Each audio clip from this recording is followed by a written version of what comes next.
Okay. Actually, before you do though, I do apologize. So my son had his Christmas recital from 5:30 to 6:30, and I missed his part. I sat there anyway, so I was a little bit late opening the meeting. Sorry, guys. So yeah, sorry about that. That's all right. We're all here now. Okay, so I'm going to open the meeting of December 8th, 2022. And if we can have a roll call, please.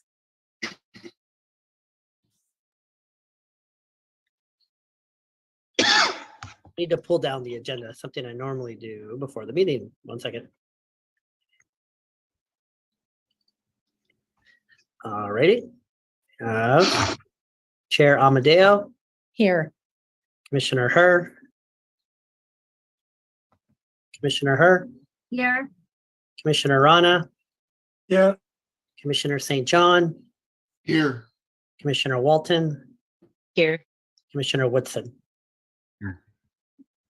Madam Chair, you have quorum. Thank you very much. We're going to move on to a moment of silence in the Pledge of Allegiance. Can I have a volunteer to lead us in the pledge? And I'm trying to get to the right screen. There we are. Yes, thank you. Commissioner St. John. So if we can start with a moment of silence, please.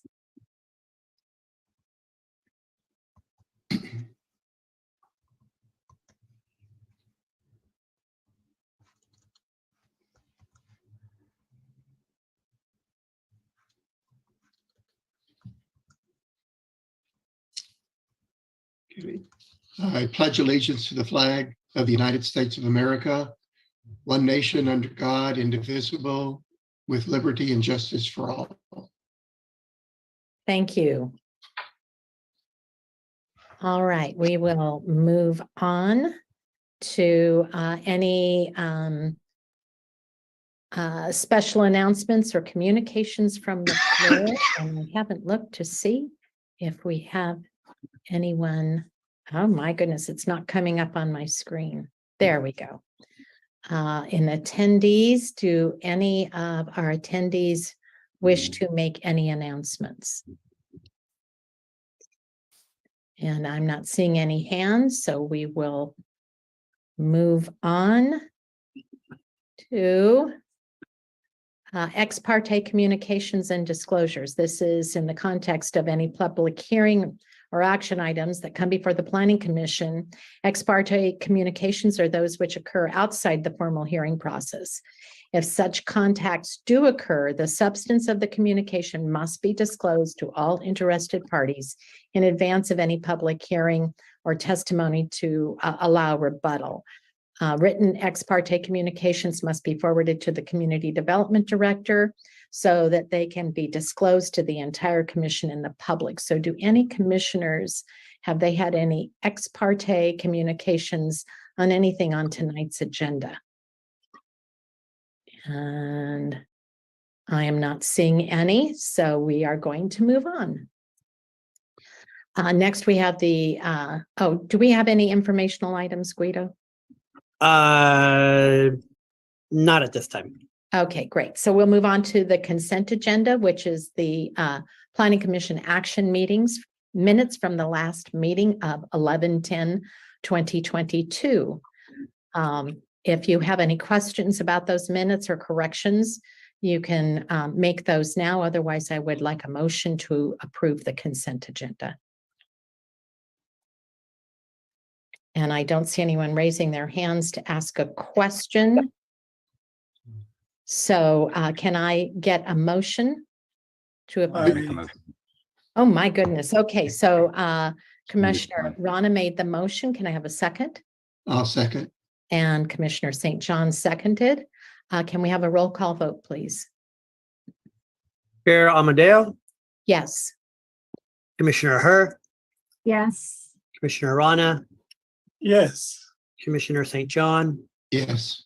Commissioner Walton, Yes. Commissioner Woodson. Yes. Motion passes. Thank you very much. And next we go on, and for some reason I'm making all sorts of lines all over my agenda. Next we go on to the public hearings. We have 3 public hearings, although one of them is being continued to the January 12th meeting. So we will start with the first public hearing. The Planning Commission shall consider recommending that the City Council adopt and establish an affordable housing overlay, a mitigated negative declaration. And I can't see the rest of this. I apologize, and I can't seem to move my screen. A mitigated declaration and a corresponding correction to the general or amendment to the general plan presented by the Community Development Director, Guido Priscone. Thank you, Madam Chair. So I have here with us tonight Nikki from Rincon and Bryce also from Rincon. They will be doing the bulk of the presentation, and I'm here to support them. So I'm going to pass it off to Nikki. Okay, great. Thank you. Thank you, Guido. And just quick question, Guido, are you're pulling up the PowerPoint or? I can if you want. Yeah. Let me. Okay, and I can let me walk through a couple things. But good evening, Madam Chair, members of the commission. As Guido mentioned, my name is Nikki Strigan. I'm a senior planner with Rincon Consultants, and I'm joined in by Bryce Haney, who's I think he's not a panelist, but he's been supporting this project along the way as we work with your community development director. So we're here this evening to present the affordable housing overlay, and we're going to cover why the city is adopting an affordable housing overlay. We'll walk through some of the various components, and then we'll talk about the work relative to some of the outreach and comments that have been received on it, of course, and look at a schedule kind of moving forward towards city council adoption. Can I stop you for just a moment? Would you like your partner in crime tonight to be promoted to panelist? If you like, yeah. I mean, I'll be doing Just in case there are questions that he Sure, would be better suited to answer. Absolutely. All right, thank you. And so again, hey, as Guido pulls that up, I'll talk a little bit about, the 3 objectives here. And Guido, if you can turn this into presentation mode using the presentation. Perfect. Okay. Let me. Yep. Whoop. From beginning, right? Yeah. You had it with the down in the, or well, there's a couple ways to get there, but I had it earlier, but it didn't. yeah. If you use the icon to the left of the Zoom on the bottom of the screen, there's yeah, you're close to it, where it has a Zoom function. Hold on, let me stop sharing real quick. Hold on. Right. Guido, you may need to enable editing up at the top as well.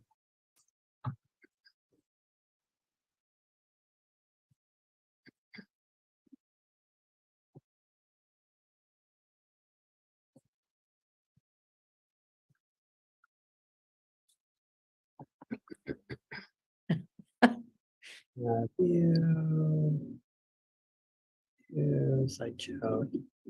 That's all I got for you, Nikki. Okay. So- There you go. Okay. Okay, well, all right. So I just want to touch on sort of the three main objectives that we had at the outset of the project while we're here on this intro slide. One, and that's perfect, Guido, you can leave it there too. One was to satisfy the city's 4th and 5th cycle housing element obligations. That was a really kind of critical part of this project. The second was to implement a simple zoning mechanism that could quickly satisfy those 4th and 5th cycle obligations. And then the third was to ensure compliance with some recent legislation, including defining some objective standards related to housing development within the zoning code. And so those were really the primary things we aimed to achieve.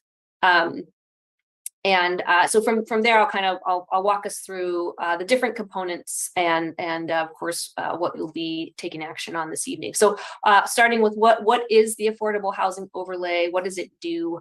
It's a regulatory tool that we're seeing used to increase the supply of housing, and in this case, affordable housing. It creates an additional set of development standards that property owners can elect to use at their discretion. So their base zoning is in play, but they may also choose to take advantage of the overlay to advance affordable housing opportunities throughout the city or in the city's downtown. It's not a requirement, and I think that was a pretty critical part of the selecting an overlay as a tool. It's designed to be flexible as far as giving property owners the choice to use it or to retain and keep using their base zone district. And then finally, it creates a clear list of development standards, along with some financial incentives that we'll take a look at later on in the presentation, that support and advance affordable housing. So next slide. I mentioned before, the city is proposing this, or this is being proposed to meet 4th and 5th cycle lower income RENA obligations. Originally, these were intended to be met with the adoption of the downtown vitalization specific plan, but there have been some historic staffing constraints, along with some other legislative updates that are required of the specific plan. And so the specific plan has not yet been adopted. However, the city needed to identify another regulatory mechanism, and this, as mentioned, as far as one of the objectives, was one of those quick and easy fixes. Next slide. I had mentioned that this is a tool that's being used throughout the state of California and in planning and zoning codes throughout the nation, really. But the communities in California that have used overlays to meet their RENA obligations are listed here on the screen, and a couple of these, of course, are from your neighboring Bay Area. Menlo Park and San Mateo included with them. But we see the overlay tool used for a few other applications. You might see them related to senior housing or transit-oriented development overlays. Those aren't uncommon, but they of course are used for a variety of reasons. Next slide. Some of the benefits of an affordable housing overlay, obviously, this is helping the city achieve its housing goals as far as compliance with its regional housing needs allocation obligations. It is beneficial because it affords that flexibility I had mentioned to property owners, but it also gives predictability to not only property owners, but the development community, so they know sort of exactly what they need to do as far as meeting standards if they provide affordable housing as part of their residential development project. And then I think that the other kind of great benefit here is it's not a requirement, and that's something that we had emphasized throughout our community meetings and workshops, that it gives property owners an option to develop their property in a different way. Next slide. And so we're going to go through these one by one in the next few slides, but the key components here are that it's proposed on 23 specific sites, and we'll take a look at those sites in the next slide. The density ranges, or the density standard that is established, ranges between 30 and 50 dwelling units per acre. And those, of course, are ranges that are borrowed from your downtown vitalization specific plan. So any ranges that were anticipated as part of that specific plan were carried forward into this overlay. There is an affordable housing requirement to use the overlay. So at a very basic level, a development must propose either 12% of its housing for very low income or 15% for low income. So that's really the kind of hook to actually use the overlay, is that a portion of the development has to be designated for affordable housing. I mentioned underlying base zone district is in play, but the development standards that are in this zoning, this section of your zoning code, those will be the standards that a development must meet. Those standards include design standards, and we'll talk a little bit about those and take a look at a listing of those. And then finally, there are some key incentives. Development streamlining, we think is one of the greatest benefits. So the procedurally, there is not a use permit that needs to be applied for, or a use permit process that the project has to go through. It's streamlined as so long as the standards in this code are met. And then there's some financial incentives that, of course, we'll talk about as well.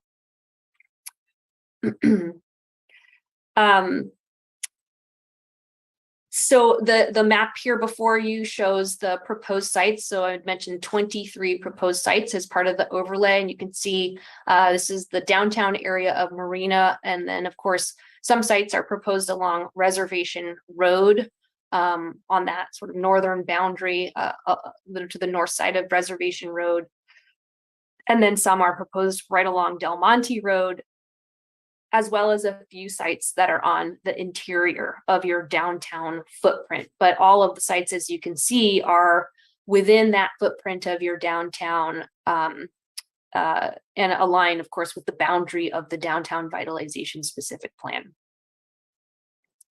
Next slide, please. So some of the development standards that we have taken, these align again with the downtown vitalization specific plan. So the theme here is we carried forward a lot of the components of the downtown vitalization specific plan, namely density.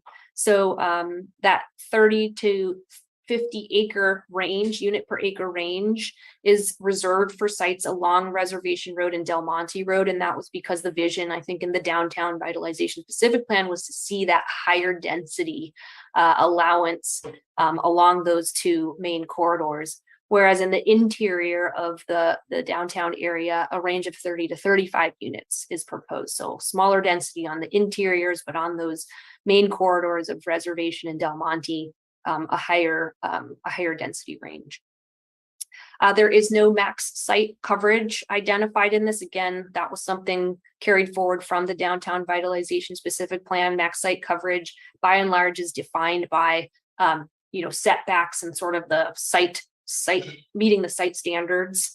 But setbacks here you can see are proposed at front setbacks are proposed at 10 feet. Side and rear are proposed at 5 feet or 10 feet if it's adjacent to a side street.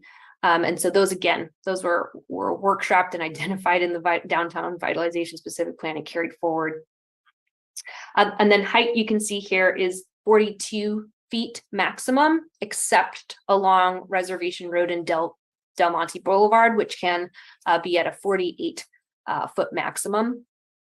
There's some open space requirements, 15%, of course, for 15% open space has to be set aside for lots over 1 acre, and 10% of the lot for those that are under 1 acre. And then the minimum building sites are 600 square feet. The next slide looks at parking standards. So this slide here shows a comparison between the base parking standards that are currently identified in the city's code compared to the standards that have been modified under the affordable housing overlay. And so, for studios, it matches what is in the current code. But for 1 bedroom and 2 to 3 bedrooms, the change is pretty modest. It's from 2 spaces per dwelling unit to 1.5 spaces per dwelling unit. This is something that we workshopped with some affordable housing developers. It's something that we also received some comments on from the downtown business owners, since there is a concern that your commission may have heard pertaining to parking. And so in response to that parking concern, your staff asked that Kimley Horn prepare an analysis, which is included in an attachment to your staff report packet. But by and large, Kimley Horn did sort of an analysis of weekday peak parking demand in comparison to parking supply requirements in the current Marina code. And they identified that there is an oversupply of parking based on looking at some commercial areas that have large parking lots that can accommodate any kind of exceedance of parking that might be tripped by development coming from this particular overlay. Now, keep in mind, we're talking about 23 sites. It's a much smaller change as compared to the what will be coming related to your downtown vitalization specific plan. So what Guido and staff had committed to was a much more robust parking study would be done with the DVSP, but that really, for the purposes of the affordable housing overlay, it's a minimal deviation from the base parking standards, and any parking issues wouldn't necessarily be exacerbated. So here you see a list of the development standards that are in the overlay. So these are standards that are required to apply to every residential project that comes in under the overlay, and are really designed to create predictability and ease of interpretation for not only your staff and applicants and members of the public, but also for actual project applicants, members of the public, decision makers, staff. Those are all really the stakeholders who this is designed to make it easier to interpret and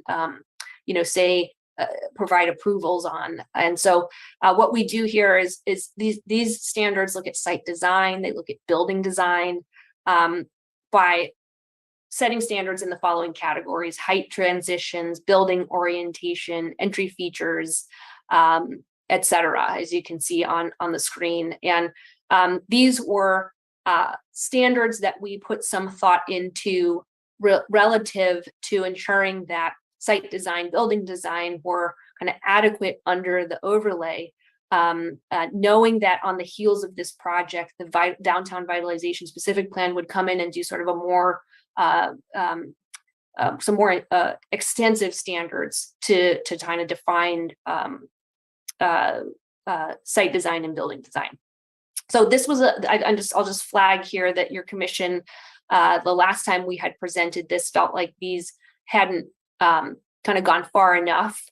There weren't enough of them. And so, we worked with city staff and we kind of talked through, again, the intent of the overlay, and that what we had identified here was adequate for this adoption. Again, knowing that the DVSP would do a more extensive job looking at them.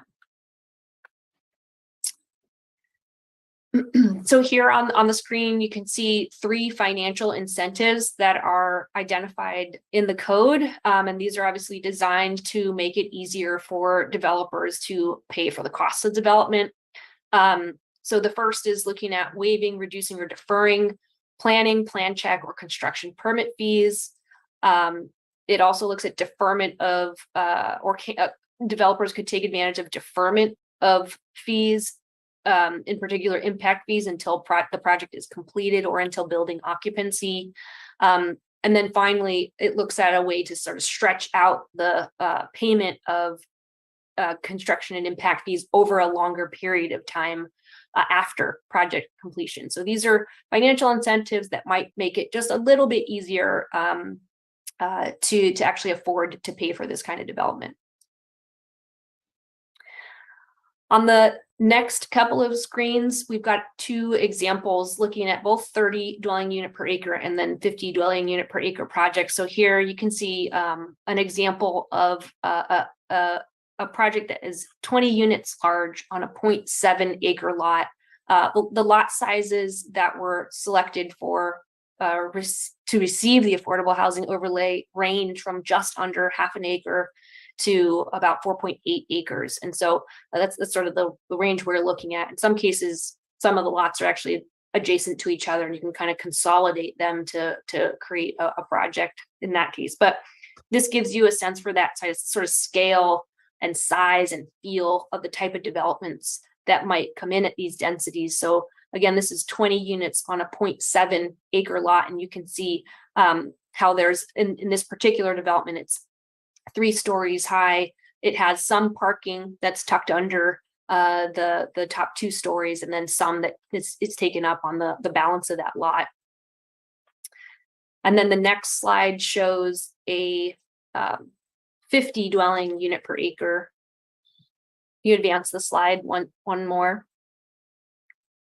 So this is an example of a 50 dwelling unit per acre lot. This is an even smaller lot than that 0.7 acre lot, but 0.36 acres that accommodates 19 units. So you can see that this is 2 stories. It's got some parking towards the underneath towards the rear of the project, but also a pretty attractive development on a relatively small acre lot. Again, and you can see some on-street parking and that kind of thing here too. We wanted to make sure we talked a little bit about the relationship to the draft DVSP. So I'll go through some of these some of these points here. It's as mentioned, the design intent is consistent with the draft DVSP. The density provisions, again, are consistent with that document. There are additional design and development standards that are going to look kind of more holistically at the overall aesthetic of the downtown. And then at some point, finally, the DVSP will kind of replace the base zone district in this downtown area. The overlay at this point, it's envisioned to kind of stay in place to advance any affordable housing, but the DVSP zoning will eventually replace that. I think unlike the DVSP, the kind of last point I'd make on this is that the affordable housing overlay is site specific. So again, 23 sites are really the focus here, looking at pinpointing where affordable housing in the downtown can go, again, to meet that near-term goal of coming into compliance with your 4th and 5th cycle housing elements. Next slide, please. You probably heard Guido talk a little bit about this, and this is also addressed in your staff report as far as the consequences of non-compliance, that the city has been ineligible for some grant funding and some state funding, including ATP and Safe Routes to Schools, and any kind of a lot of grant funding coming out of HCD in the state that are hitched to housing goals. You're not able to qualify for those without a fully compliant housing element. And so adoption of this housing overlay enables you to come into compliance and then become eligible for those. And then there's some other consequences here as far as not carrying your 4th and 5th cycle obligations into your 6th cycle housing element obligations, which Guido and our team are currently working on. Not being subject to sanctions through the Attorney General's office, or losing any kind of authority as far as approvals and permit approvals. Here is a look at the project timeline as far as where we've been and where we are headed. So there was some outreach conducted over the course of the summer. We took a trip to your commission on September 8th. And shortly thereafter, the CEQA document was published for a 30-day public comment period between September 26th and October 25th. Of course, we are holding our planning commission hearing today, and then the schedule moving to your city council looks at dates in January and early February. And as far as the environmental document, there were no comments that were received on the adequacy of the initial study and mitigated negative declaration that was prepared, but we did receive a comment during that period. So it wasn't tied to environmental impacts. It was tied to some other, comments that were unrelated to environmental effects. And so I'll touch on those now.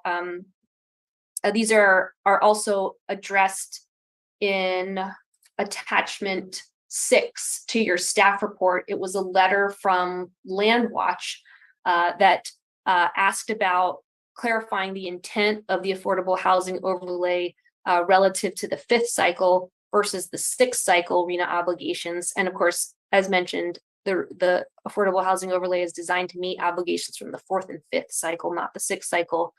But if it would be included or used to meet 6th cycle RENA obligations. So how I'll explain that is it's not expected to be applied to additional sites, but the fact that, you're on course to adopt this within the 5th cycle of your housing elements, within this cycle of your housing elements, it will give you some credits towards your 6th cycle. So there's certainly a benefit there. There were also some questions about relationship to the inclusionary housing ordinance and if in lieu fees or off-site development could happen. As far as in lieu fees and off-site, those are, development under the affordable housing overlay has to happen on the sites that have the overlay. So the recipient sites of the overlay, those 23 sites, that's where housing would occur. It's not intended to be, used off-site.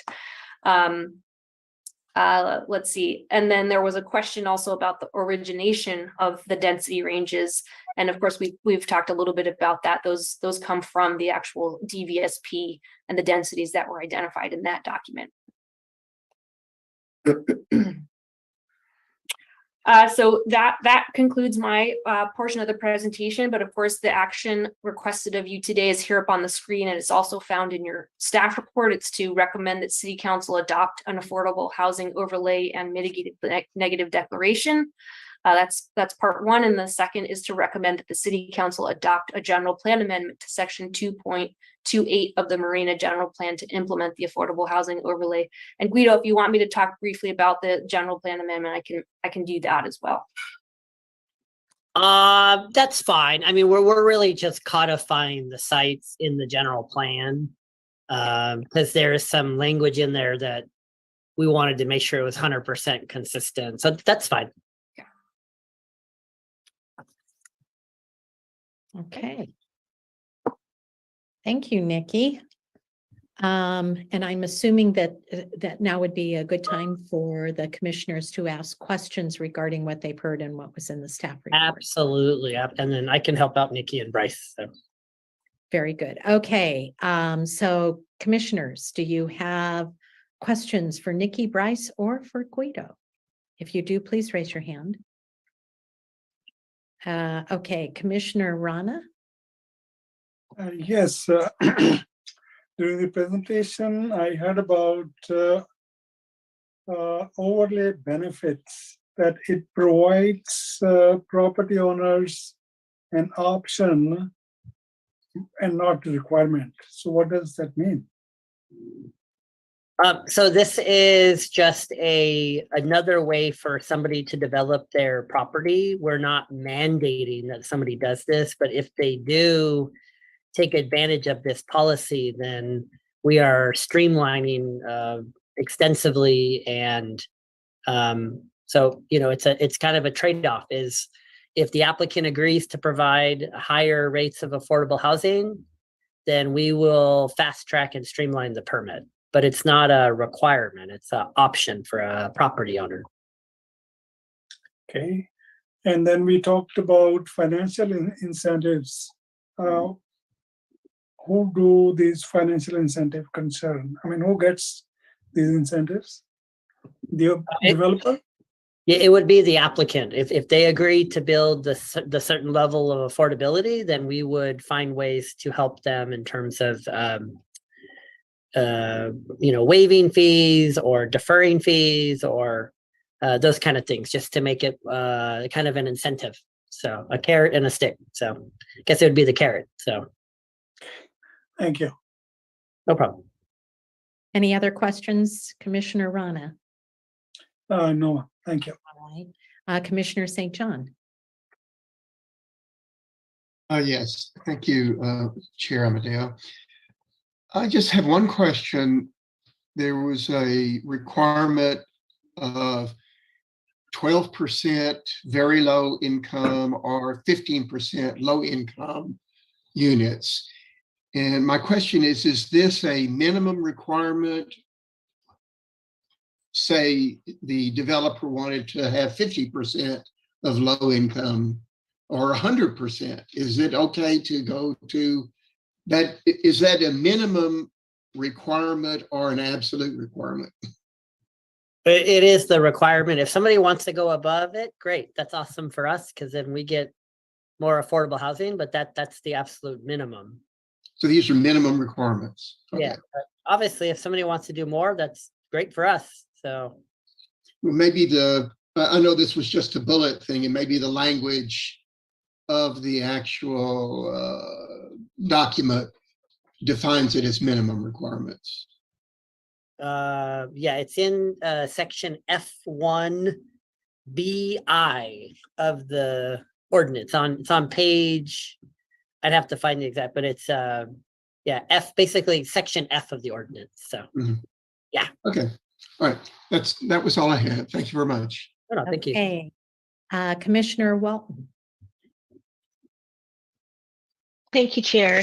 I just have, I guess I have two questions, I think.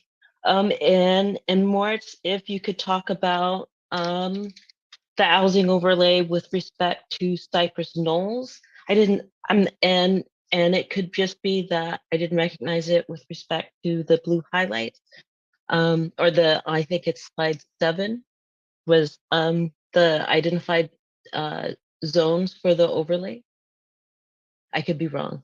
Cypress Knolls is not shown in this. Cypress Knolls is actually south of this project, and it's going to have its own kind of separate master plan. And a little plug for the commission, we are having a community meeting on January 7th about Cypress Knolls. If you have not received that flyer, please ping me and I'll be glad to send it to you. But that's separate project on a separate track. It's not really tied to this policy for tonight. So Okay, thank you. no problem. That's great direction.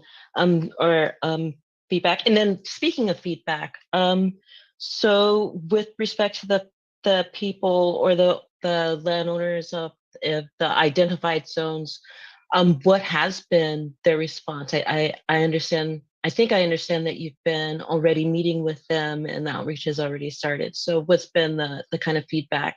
Are they looking to forward to building on these sites or building them up? Any conversation? I have had multiple inquiries with the Downtown Business Association. They were very supportive. There was a 2 or 3 or 4, I can't remember. I've lost track at 4 or 5, but I've received no opposition, if that's and people have been very supportive. But I think they've been supportive because of a key principle that it is an optional policy. Anytime you mandate something, obviously there's a little resistance, but yeah, it's an optional. It helps us meet our housing goals, and yeah, so far very favorable. So, and these, just last question, I think this housing overlay includes the new zoning for the housing that could be intermixed with the business zones, or is that something completely different as well? Thank you. Nikki, if you want to go back to that slide. So in terms of the downtown, I think it's more, I can better answer her question about the downtown. You want me to pull the map up?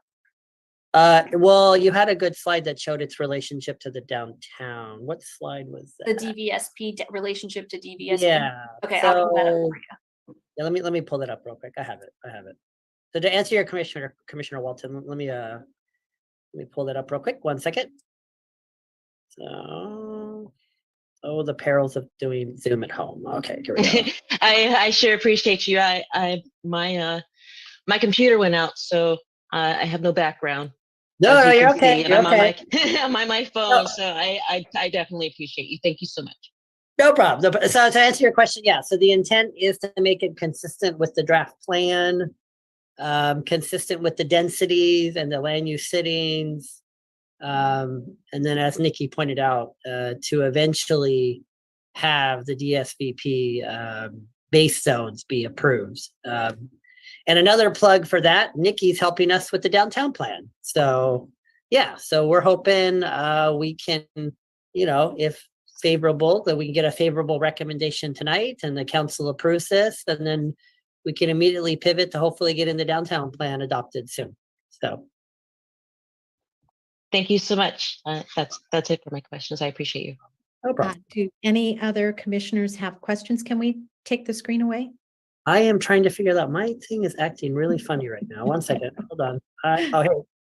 Here we go. It's just All right. easier for me to see. No faces. problem. No, I'm sorry. I'm having some technical issues. No, so- that's all right. So do commissioners have any further questions? I don't see any hands raised. I have one question, and that's related also to the 12 and 15% low and very low income allotments. Right. And is that deed restricted? If they choose to do this, is it then deed restricted for a certain number of years? Or gee, they're going to build 12 to 15%, and the following year somebody moves out and they rent it at market rate? No, we have it in the ordinance. It's under section F1B2. Sorry for all the That's all right. says prior to issuance of building permit, the applicant shall execute an agreement with the city to be executed by the city manager, in terms of dedicating the units for affordability. I'm summarizing it, but that's Yeah, basically- I just, because I know in some situations, low income housing is deed restricted, and it's for 30 years or 40 years or something like that, and it can be Right. renewed. But what you're saying, and I wanted to make sure I understood, is this is an agreement with the city as opposed to going on the deed. Is that correct? Yeah, I think the way Nikki wrote it, it just says an agreement, but as city staff, we would go record it with the county. So there would be Okay, so it there would be deed no wiggle room if somebody really wants to do this. And if we're really trying to create permanent, and honestly, Chair Amadeo, if the commission, and let me pull up Do you want me to read it, Guido? No, I have it. If Got it. this is something the commission feels strongly about, this is the role of the commission. If the commission wants us, can you guys see my screen? Yes. We can, this is the time now to change the ordinance. If you want us to make it more clear, Chair Amadeo, about, and the agreement shall be recorded with the county recorder, or whatever language you think we need to strengthen it. Now is The the only time thing to do that I would add to that, because it says 55 years. I didn't see this when I was reading through the ordinance, because I didn't read it as I would as a council member where I'm Right. underlining, et cetera. But it does say for 55 years. It does not say that it is renewable. I know that there's a process. So, you've got to make certain improvements, that kind of thing, to again renew it for another period of time. So can we have that included in there, or has the law changed? Between now and hopefully we get a favorable recommendation, I'd have to check, because usually affordability stuff's around 45 to 55. I don't know if I've ever seen it go. The only reason past why I that, know so it can happen is the Charles Apartments on Seacrest are affordable. The whole apartment complex is affordable and deed Right. restricted. And in order to renew that affordability, they actually had to make improvements. They did both exterior and interior improvements, and they had to accommodate residents because they were doing interiors as well. And so I wondered if that was still a process that could be done. I'd have to look at the specifics of that. Like I said, usually affordability is after 45, 55, but we're very Okay. fortunate. We have This says Gabriel. 55, which I was happy about. Yeah, so we have Gabriel from Landwatch on the call. We also have Dixie from Eden Housing. So they're in the audience. So this might be a good question for the audience, Chair Amadeo, in terms of Okay, great. get their input. So I would love to hear their input. And I may have misunderstood the law. So, you know, I'm not an attorney and I'm certainly not a planner and all of those things. So I'm anxious to hear what they have to say. So commissioners, any other questions before we open this up to the public? I don't see any, so I'm going to open the public hearing. Any members of the public, I'm hoping you will speak to this. right. So if you want me All to, right, so Gabriel Sanders, if Yep. you can allow him, thank you. go ahead. Hello, thank you. Okay, so I have a couple questions that are maybe unrelated, but could you repeat the question that you were discussing? I just want to make sure I'm addressing it specifically. The one that I was asking? Yes, please. Okay, so my understanding is that you can deed restrict a property for affordable housing, number of units or the whole complex. And that it can be renewable after whatever that initial period of time was, with conditions that certain improvements might be made to the building. In other words, you're never going to be able to renew it if you've never done the appropriate maintenance on the building. So that's my question. Is it renewable? And are there restrictions on renewing it? So I will disclaim this by saying, please consult with HCD for these kinds of things, because if you're talking about RENA requirements, there are very specific deed restriction requirements. But my understanding is that if you are deed restricting units for affordability levels, especially for the very low and low income, they need to be at least the 55-year restrictions. And that has, as far as I'm aware, nothing to do with improvements. You cannot, yes. So, but again, and I'm going to take an opportunity to plug something that Landwatch is trying to do here. We are trying to get an HCD technical assistance session going sometime in March or April for cities like Marina, cities all across the county. So for these kinds of questions to be answered before you draft your first housing element for the 6th cycle. So if you're interested in that, I think I've already mentioned this to Guido. We would love to have you guys there to get these kinds of questions answered. But my understanding off the cuff is 55 years is the basic deed restriction, and it has nothing to do with improvements. That would be a city issue. But I do have some questions, I guess. So as far as I'm thinking about 6th cycle. I know you guys have the 4th and 5th to consider as well. The first question was, will these minimum densities probably be a tool that you apply for 6th cycle affordable housing overlays or requirements? Another question is, will you be allowing sites like these? I know it looked like there was a maximum density that you entailed there. So you've got your city density incentives, I suppose. Will you be allowing for additional up to 50% density on top of that, based on state density bonuses? So I'll leave it at that for now. Hey, Guido, Guido, you're you're- on mute. Yeah, Guido, let's have everybody ask their questions and then you can answer. Okay, thank you. And then the other person whose hand is now raised is Dixie Boss from Eden Housing.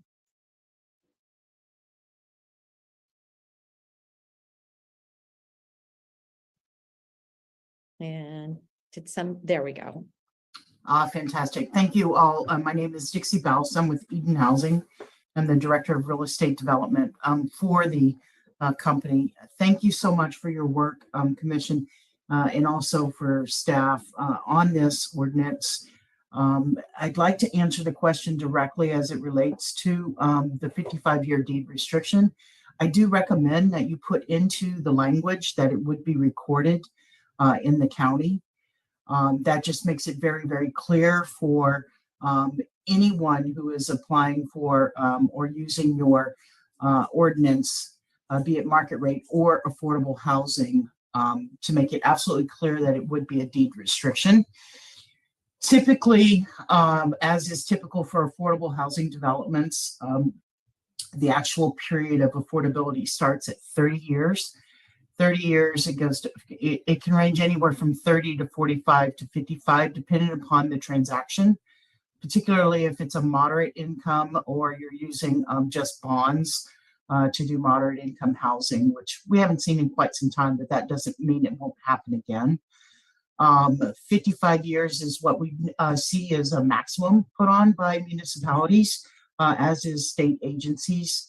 And those of us in the practice of affordable housing, the reason that we extend is that we are doing what's called a recapitalization and an improvement for the property. So in the terms of Charles Cypress Apartments, which is our project, we wanted to do an extensive rehab on that to extend the life and to extend the affordability so that the housing could remain stable for the households in it. It isn't required that we do improvements to it, but as a nonprofit affordable housing developer, we're not only trying to create stable housing for our families, but also good quality housing as well. And so we take the opportunity when there's funds available from the state level to leverage that and to bring up and improve the quality of the housing that's there. So hopefully that answers your questions. Again, I thank you for your support and your work on this ordinance, and we are behind you 100% to say yes and move it on to the next. Thank you. And it looks like I'm muted. Is that correct? You're unmuted, Nancy. I think I'm We can hear still you. talking. We can hear you. Okay. Okay. It said mute on my screen and I didn't know how that happened. So thank you. And I don't see any other hands raised. So I'll bring this back to the commission for a discussion and then a motion. And I do appreciate, Dixie, you clarifying my understanding over the Charles Apartments. That made a huge difference. And it does let us know that you can extend the life of the property and therefore the restriction. And I love the way it was done and greatly appreciate the improvements at the Charles Apartments. Thank you so very much. Okay, so commissioners, discussion. Do I see anyone who has anything they'd like to say about the Guido? I just wanted to answer a couple of questions that came up. So Oh, okay, thank you. I uh, apologize. No problem. So Madam Chair, I did, if this is up to the commission, this is your role. If you want me to, we can add this language and say this disagreement shall be recorded with the county recorder. If that's the will of the commission. And then to answer Gabriel's question, so we do have a section E of the ordinance, which says that you can do the densities, and then we're not prohibiting somebody from also getting the state density bonuses. We want it to be a partnership. So yeah, so that answers that question. And then I think I answered, yeah, I think those were the two main questions. So Yes. Okay, so Commissioner St. John. please muted. Let me unmute. Guido, I would also like to see in that the paragraph right above it, where it talks about 12% very low income or 15% low income. I would like to see that becomes a minimum rather than an absolute. Right now, that's it. You can't do 11, you can't do 13, you can do 12 or 15, depending upon which one you choose. I think the intent is that it's a minimum.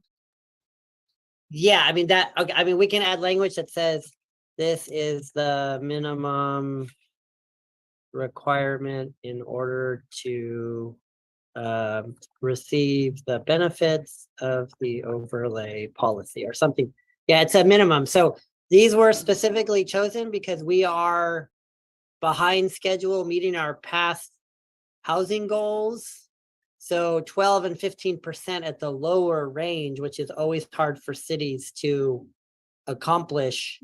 Those were specifically chosen because based on the number of properties and the densities, if those parcels are developed with this overlay, then we will be compliant with our regional housing goals. So, Okay.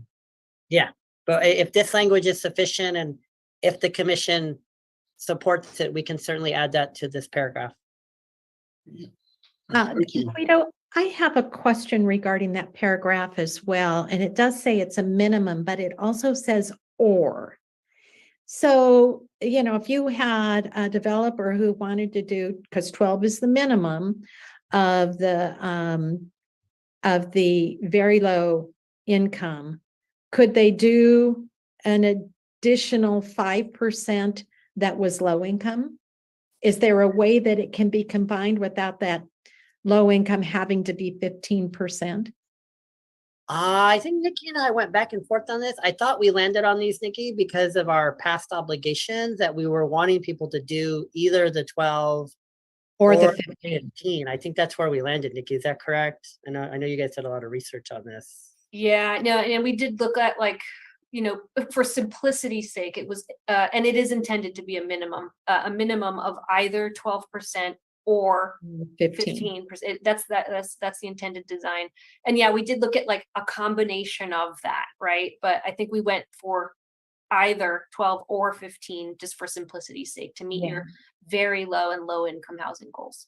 And the only reason why I asked is if you're talking about 50 units per acre, that there might be better opportunity because of the number of market rate that they would have, that they might be able to accommodate a combination that would meet our goals and might be something that they could be encouraged to do. But whatever, if that doesn't work and this does, then that's what we want to do. Yeah, and you know, honestly, if somebody were to come to us and say, well, I want to do 12 for this and then another 10 for this, we would work with them because more than likely, the more you do under density bonus law, the more concessions and waivers you're granted. And we're mandated by all the housing laws to work with applicants to help get these units built. So definitely, we would not turn somebody away. We would try to find a way to say, well, let's meet the minimum. If you want to do more, then hey, we'll give you another density bonus concession for height or setback or whatever. That's right? why I said it might be more affordable for a larger unit development than for a smaller unit development to be able to do that in Right. order to get those extra bonuses. Right. Okay. I just wanted to make sure that would be available and that this requirement would not be a deterrent to be able to do that.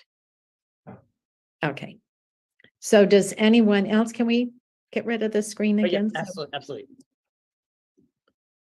Okay, so does anybody else? Audra, your hand is still up. You have a question? Okay, go ahead, Commissioner Walton.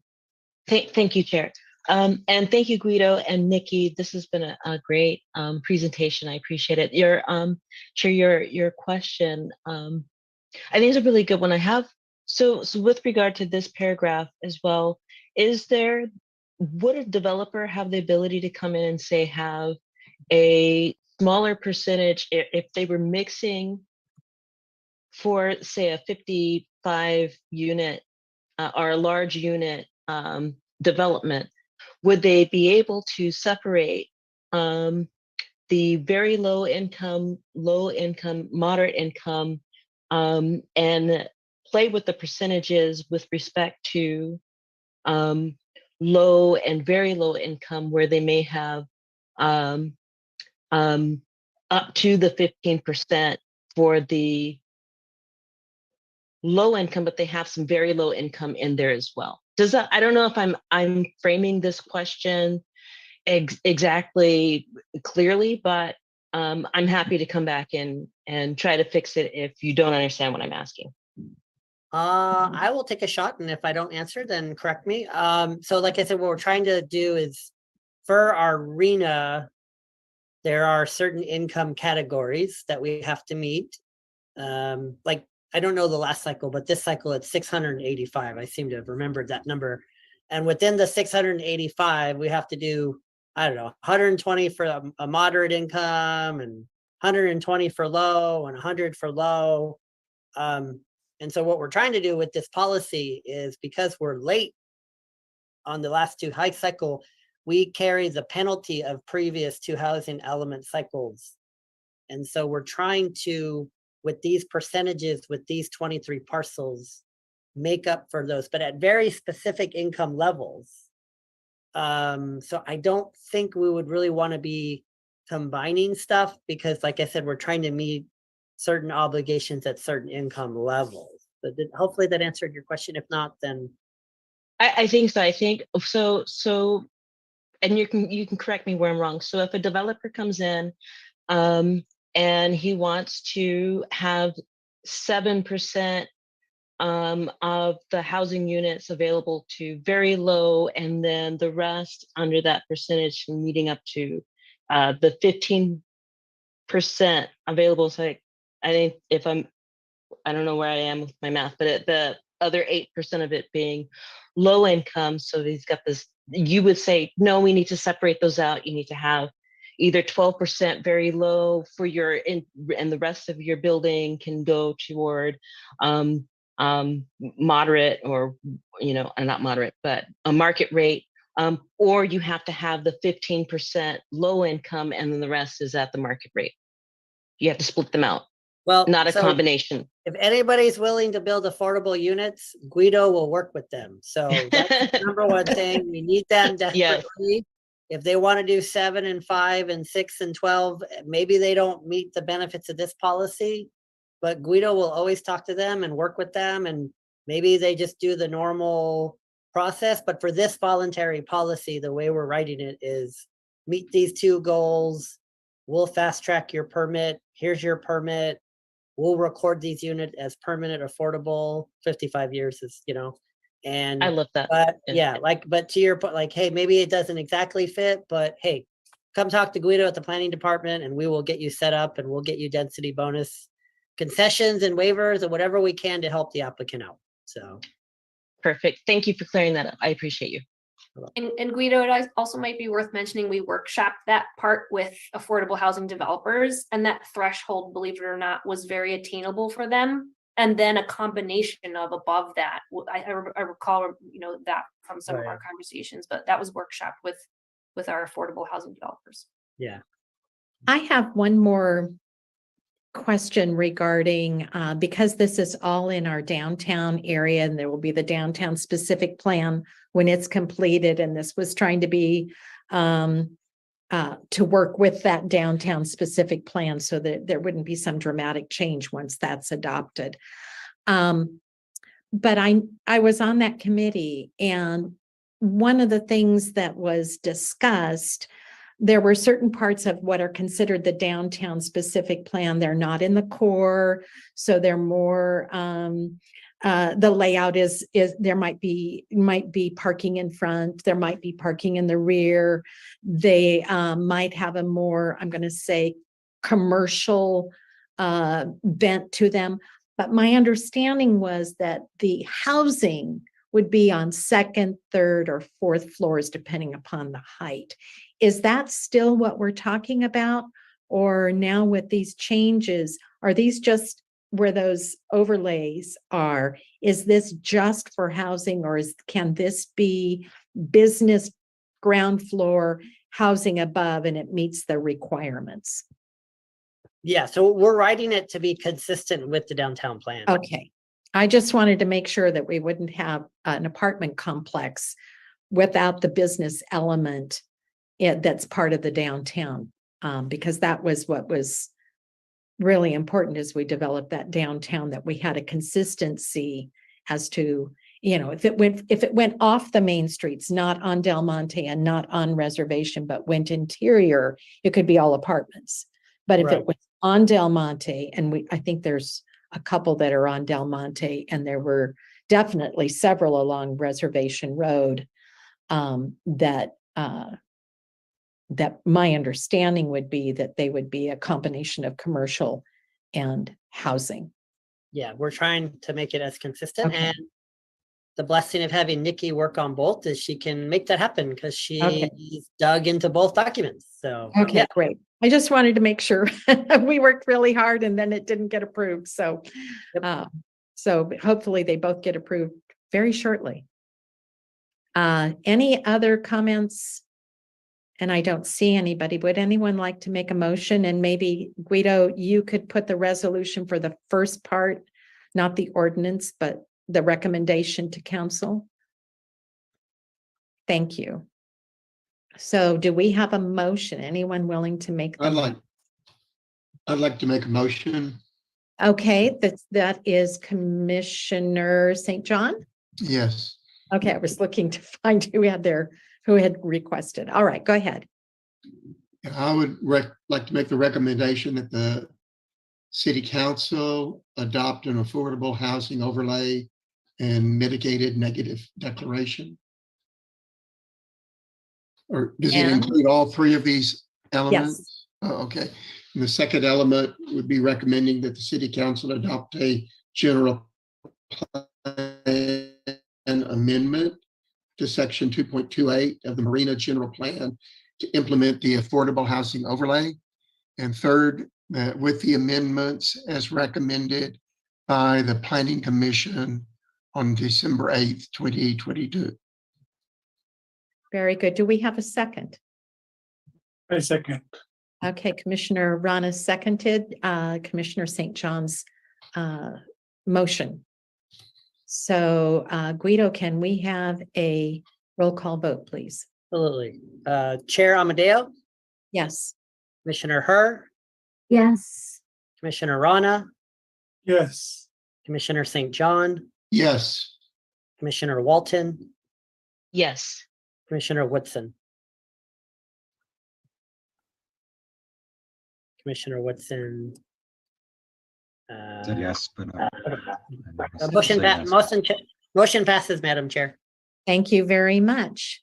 So now we will move. And real quick, before a little plug, yeah, so hopefully council adopts this. And then Nikki and I will be back in front of you in March, February, March-ish to have a study session about the downtown plan. And we definitely want you guys all to be there at that meeting. And we really appreciate all the work you guys have done on this overlay policy to hopefully get us compliant with HCD. So thank you so much. Very good. Thank you, Guido. I have a question for you, Guido. The next item is continued, but because it is on the agenda, I do have to open the public hearing. Is that correct? Yeah, so the next item is Alec, our contract planner, has been working really hard to make some minor edits to the sign ordinance just to make it a little more customer and user friendly.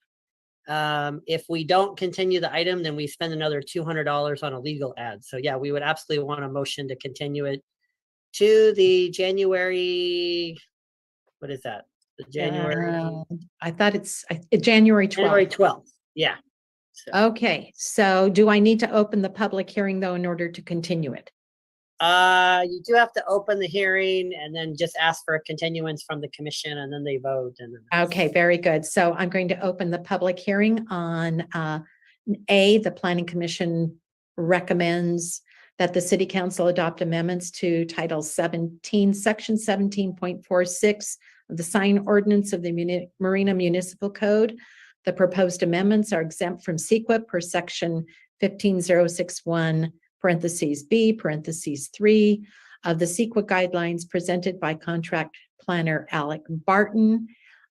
This item needs to be continued to the January 3rd, 2023 meeting. Can I have a motion to continue this to that meeting?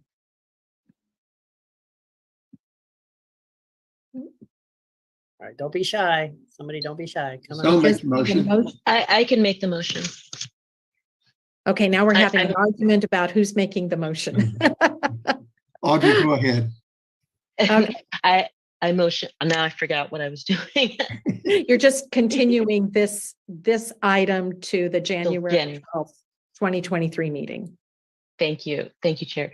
So I would make the motion to continue this particular agenda item to January 12th, 2023 meeting. Thank you. Can I have a second? Yes, I'll second. I second. Okay, so I heard Commissioner Rana first. So We had a motion by Commissioner Walton and a second by Commissioner Rana to continue this item to January 12th, 2023. Guido, can you do a roll call vote? Sure. Chair Amadeo, Yes. Commissioner Herr, Yes. Commissioner Rana, Yes. Commissioner St. John, Yes. Commissioner Walton, Yes. Commissioner Woodson. Yes. Motion passes. Okay, we'll move on to, I'm sorry, what? Okay. We'll move on to item C. Planning Commission recommends that the City Council adopt amendments to the Marina General Plan and Title 17 of the Marina Municipal Code in response to Senate Bill 478, SB 478, missing middle housing. The proposed amendments are exempt from CEQA per section 1506B3 of the CEQA guidelines presented by Planning Manager Christy Hopper. Welcome, Christy. Thank you. Good evening, Chair and Commissioners, and I would apologize ahead of time. I am a little under the weather, so I've got a bass voice tonight. Let me go ahead and share my screen and start.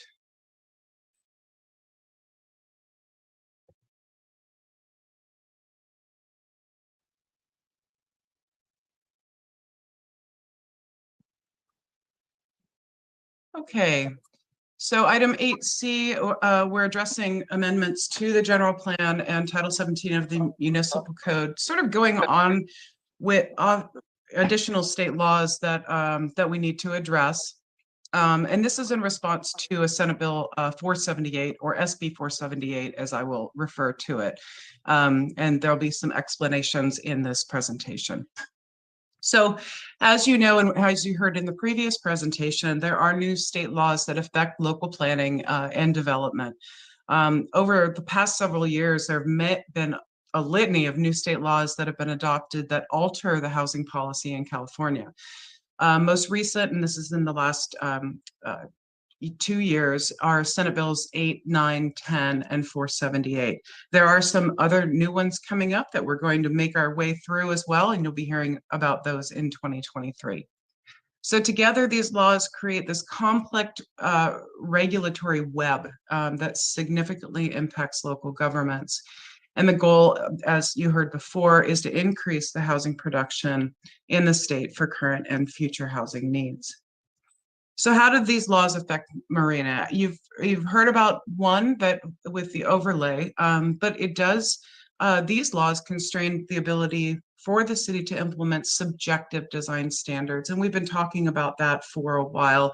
You know, subjectivity would be that you've got discretion, you know, is it paint color going to be blue or is it going to be red? Those types of things are subjective. So the city is working on objective design standards, which are really hard and fast standards to clarify what the city wants for development.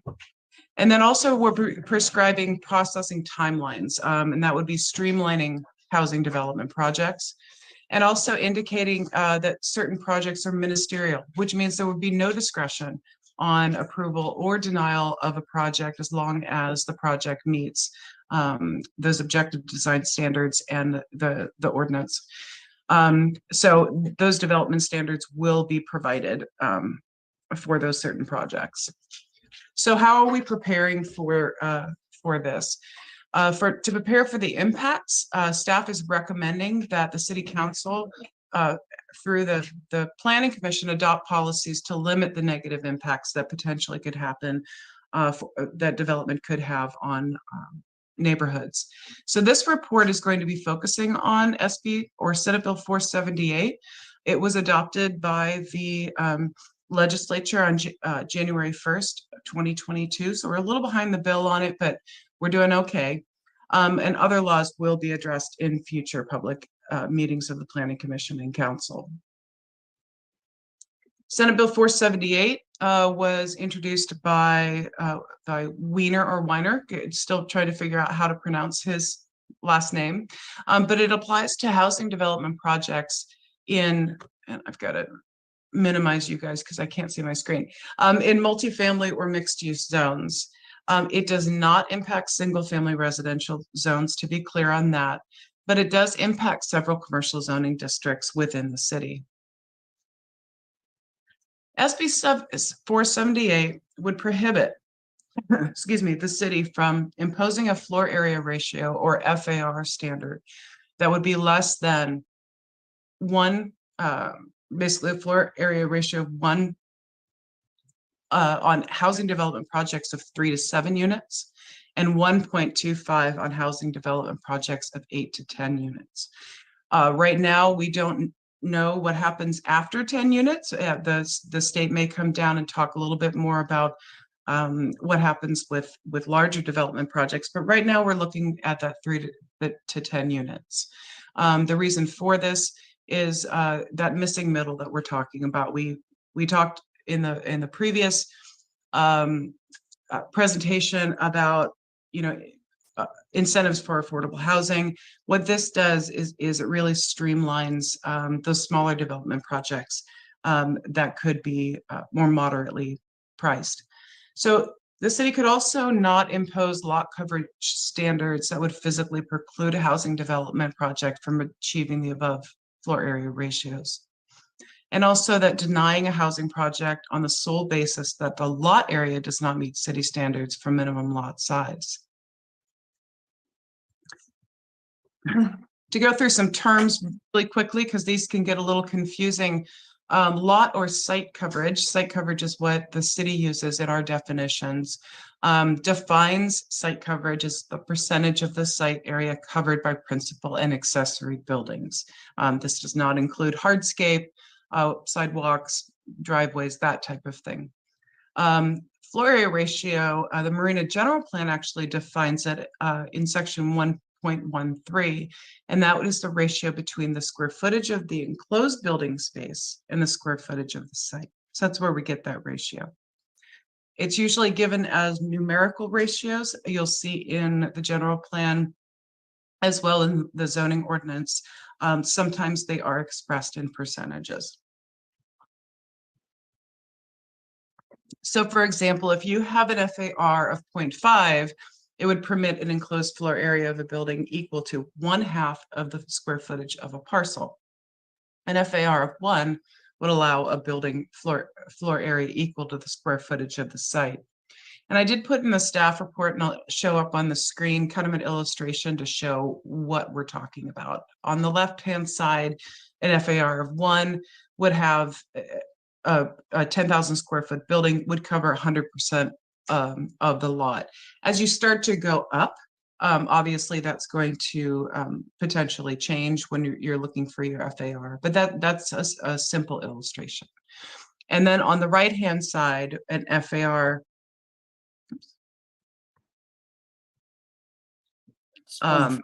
thank you. I have something in my screen that I can't see. Okay, so a 10,000 square foot building covering 50% of the lot could reach that goal of 1 FAR. So staff is recommending adopting into the city's general plan and the municipal code these standards of SB 478. The requirements are really straightforward. We would have to implement them anyway. And so this is actually helps our customers, helps our planning commission, our city council and staff just to really understand what this law is doing. So the change in law could increase applications for housing developments of this size for that 3 to 10 units. So we want to make sure we capture that before we start to get these applications in. So in the general plan, would be adding a new section 2.37.1. I do have that after the presentation if we want to go over what that is. And also in the municipal code in Title 17, our zoning ordinance, it would amend 3 sections. It would amend 17.16, which is our CR or commercial residential zoning district, 17.18, which is our C1, that's our community commercial, our kind of less dense commercial zoning district, and then 17.22, which is our PC or planned commercial zoning district. to add the appropriate language. Both amendments would add language to allow increased maximum FARs for, as we discussed, certain housing development projects. So staff is recommending, and it's the recommended motion. You can read it on the screen, to adopt those new sections of the Title 17, as well as the general plan amendment to add a new section 2.37.1, and also that the Planning Commission find that the amendments are exempt from CEQA per section 1506(1) of the CEQA guidelines. And with that, I will conclude my presentation and stop my share and answer any questions. Thank you, Christy. So, planning commissioners, questions? Audra, you have your hand raised. Thank Commissioner you again. Walton? Okay. I'm sorry, can you hear me? Yes, Okay. I'm sorry, I interrupted you. No worries. Thank you, Chair. I just have one question with respect to this. Is very good, and it's good to have you back, Christy. I appreciate you. So my question is, will we be back here with respect to the same question when they add more language? If and when they add language for above the 10 unit section, will there be? Yeah, I guess that's the full question. Will we be back here, or do we need to make language to include when they do come back, and if and when they do come back at the more than 10 unit level? Thank you. Well, right, we'll be back if new modifications to state law happen. Right now, it's kind of, I don't have a crystal ball to say what exactly the state's going to do, but every year it seems that we have more and more and more housing laws that are coming through and being signed by the governor. So right now we're just addressing those 3 to 10 units to comply with SB 478. Thank you. Okay, Commissioner St. John. Yes, thank you. Christy, I just wanted to confirm in my own mind, make it very clear that these amendments to the city codes are to bring those codes into compliance with the state law passed January, what was it, 488 or whatever the number was. So this is to bring us into compliance with that. Is that correct? That's correct. It's redundant because we would have to comply with it anyway.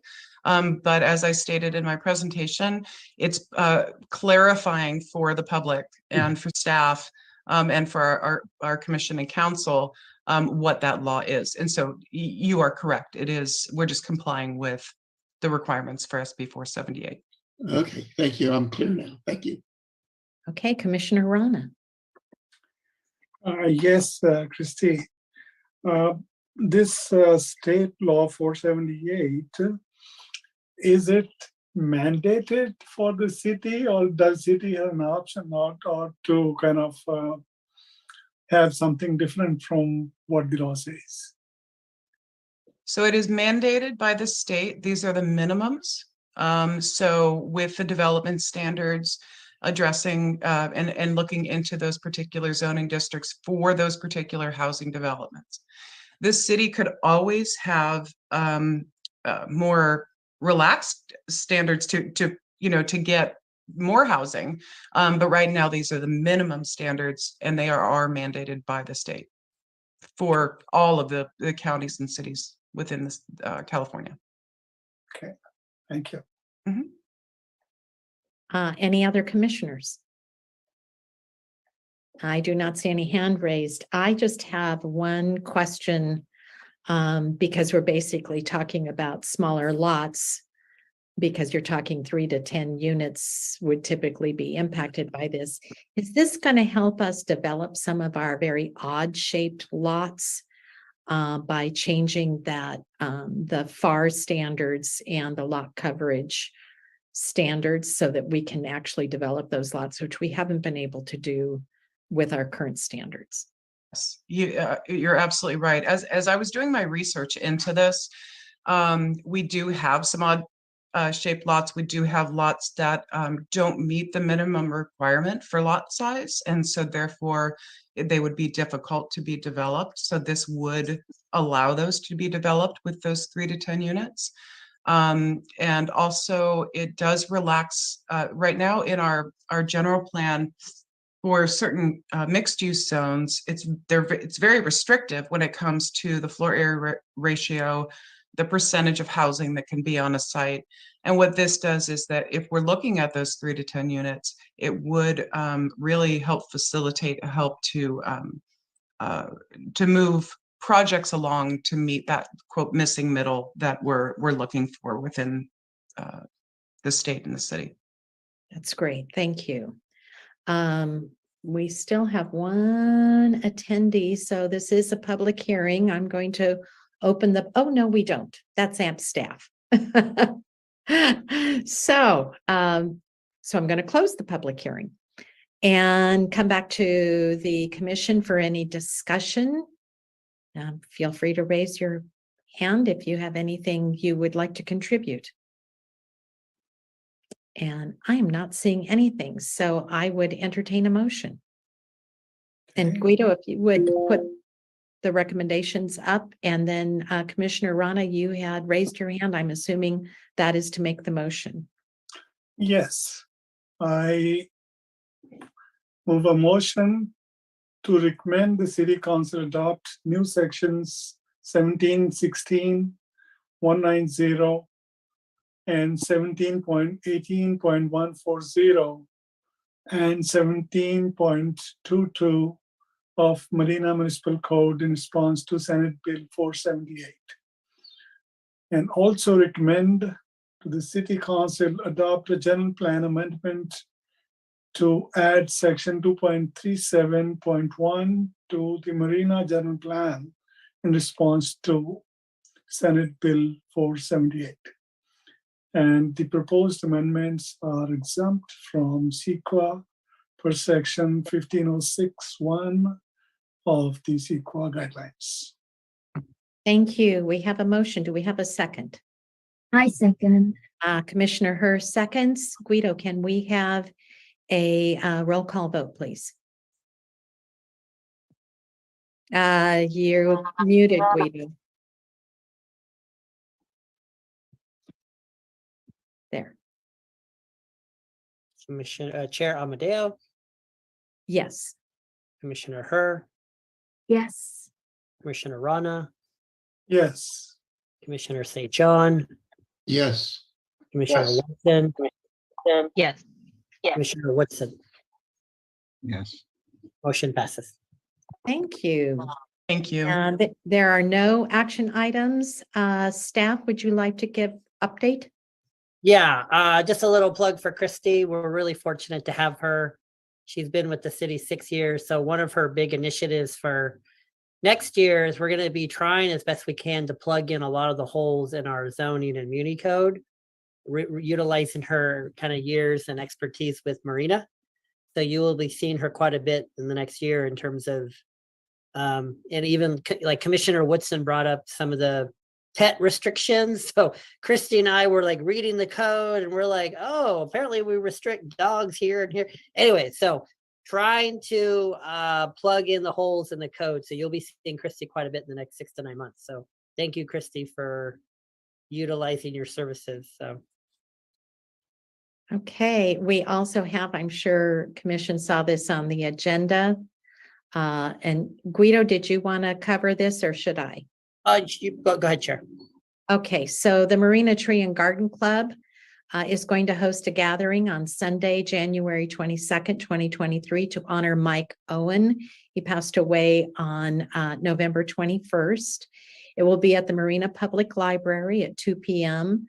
It will be a potluck with the Marina Tree and Garden Club contributing additional food. So if you come, they would love it if you would please bring a dish to share and join us in celebrating Mike's life and his tremendous contributions to our city.